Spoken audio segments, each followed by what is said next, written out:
In the beginning, two cavemen discovered they could count with their fingers. This radical approach had great impact on data processing.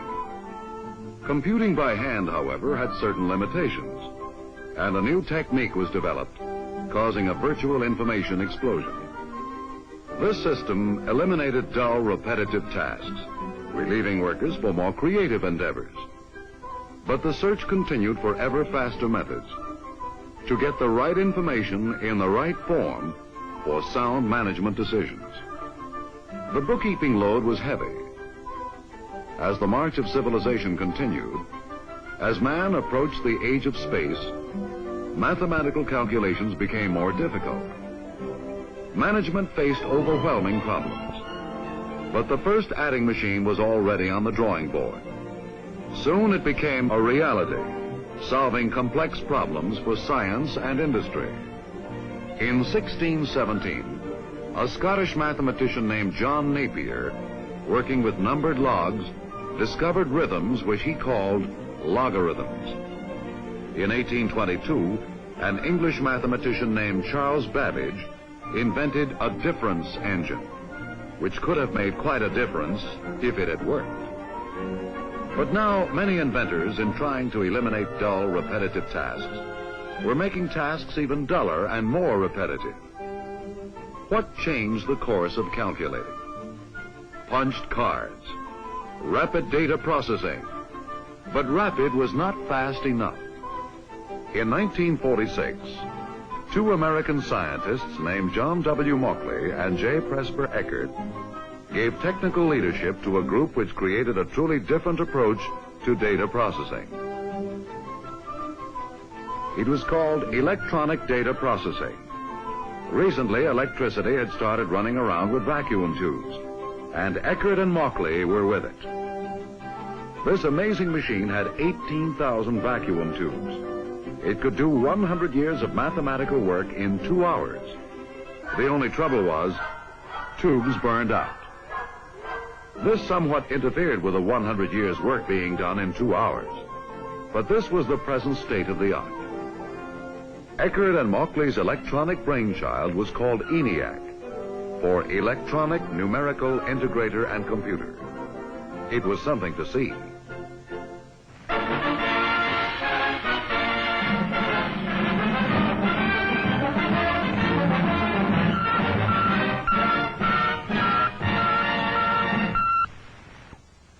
Are people becoming obsolete? A giant electronic brain has started cogitating at the University of Pennsylvania.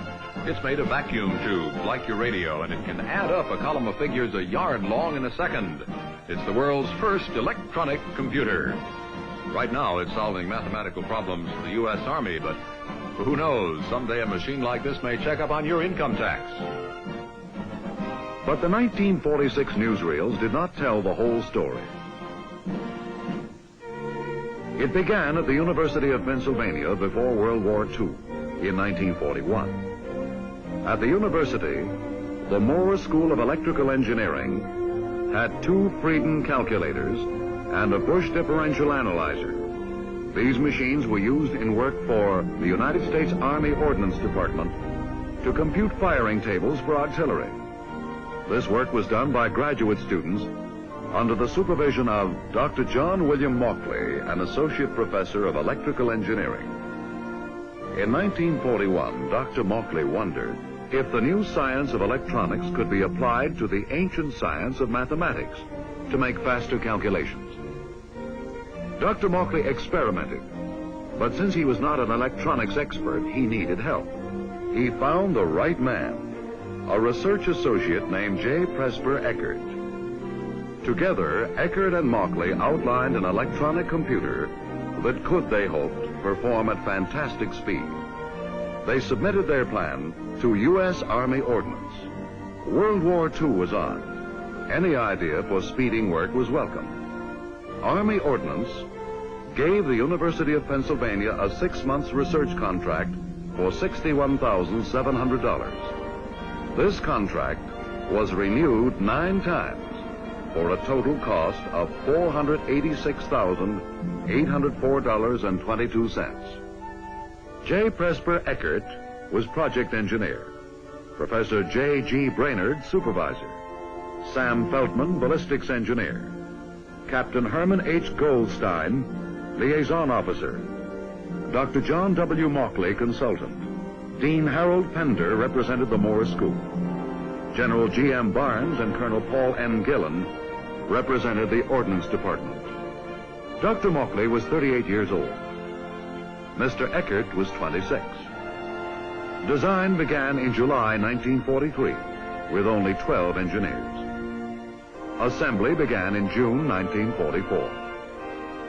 ENIAC was completed in 1946 after 200,000 man-hours.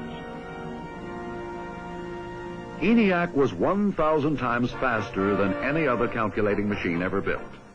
It could do the work of 20,000 people working by hand. What a desk calculator could do in 20 hours, ENIAC could do in 30 seconds.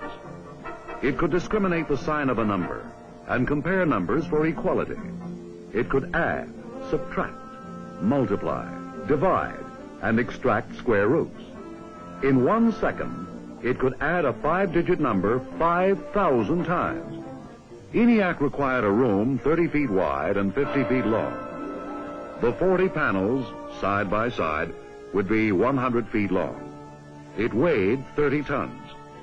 It required 3 times as much electricity as the largest broadcasting station. This wonderful machine, devised by Eckert and Mauchly and their colleagues, had most of the components found in computers to this day. ENIAC's electronic gate, buffer, and flip-flop concepts are standard circuitry today. There is a great similarity between ENIAC and present computers. The thousands of tiny neon lights were arranged like an abacus to light up by 5,000 electronic pulses per second. The lights shown here were specially designed for demonstration purposes only. ENIAC was tested at the University of Pennsylvania and accepted by Army Ordnance in July 1946. At the Aberdeen Proving Ground in Maryland, ENIAC began operating in August 1947. Soon it became a workhorse for solving the scientific problems of the nation. ENIAC worked with weather prediction, the hydrogen bomb, cosmic rays, and wind tunnel design, among other things, in addition to ballistic tables for the United States Army and the United States Air Force. In building ENIAC, better methods had been found, and so another was never built. At 11:45 p.m. on October 2nd, 1955, ENIAC's power was cut off.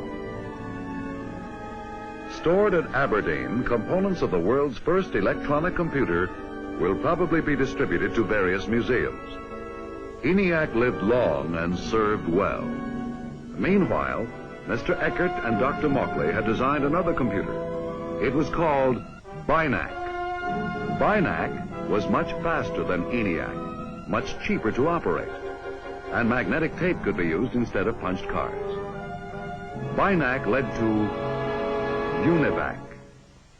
Now the Eckert-Mauchly partnership joined the Remington Rand Company. Almost overnight, it seemed, electronic computers became big business. Univac, a universal automatic computer, was delivered 10 years ago. The past 10 years have seen computers by many other companies. When the first electronic computer was planned, it was estimated that there could never be a market for more than 2 or 3. Today, there are more than 5,000 computers. Computers are in business, in factories. Computers track our lives from the start to the finish. Computers are on the ocean and under the ocean and in the air and above the air. Can anyone say the sky is the limit? Now, whatever became of Eckert and Mauchly, who started the whole business of electronic computers? Mr. Eckert, now a vice president of the Remington Rand division of the Sperry Rand Corporation in New York City, is still searching for better and faster ways to solve problems for science and industry. When we first started building computers many years ago, we used to speak of milliseconds, or 1,000th of a second. Then as we got into vacuum tube computers and various types of solid-state computers and transistors, we used microseconds and fractions of microseconds. Now that we've gone into technologies which use thin films and which use tunnel diodes and some of the newer elements, we are starting to deal with millimicroseconds, which is 1/1000th of a second. Mr. Eckert remains closely associated with Dr. Mauchly, a consultant with his own company, Mauchly Associates, in Ambler, Pennsylvania. What are you working on now, Dr. Mauchly? I'm working on what interests me the most of all, that is the computer as a tool. We know that man's progress has been through the use of tools, whether they're carpenter's tools, machinist's tools, or the tools of language, the printing press. The most important tool the businessman has today is the general data processing facilities, the information processing of the electronic computer. A recent magazine article has emphasized this new aspect of the computer use. The software is just as important as the hardware of the computer. In our own work, we have, for instance, found a great deal of advantage in a particular technique known as the critical path method of scheduling. This is an instance where the software has added much to the value of the computer for the use of management and industry. Of course, all this software wouldn't be of much use unless we were making advances in hardware, too. So, Press, come on in and tell us about the hardware. Well, I think that the main thing that's been happening on hardware in the last few years has just been to strive for more and more speed. And I think that we've got to find some new ingredient in all this, which is probably going to be a new ingredient in software and a new one in hardware, which doesn't just build the kind of arithmetic machine we've been building, but introduces some...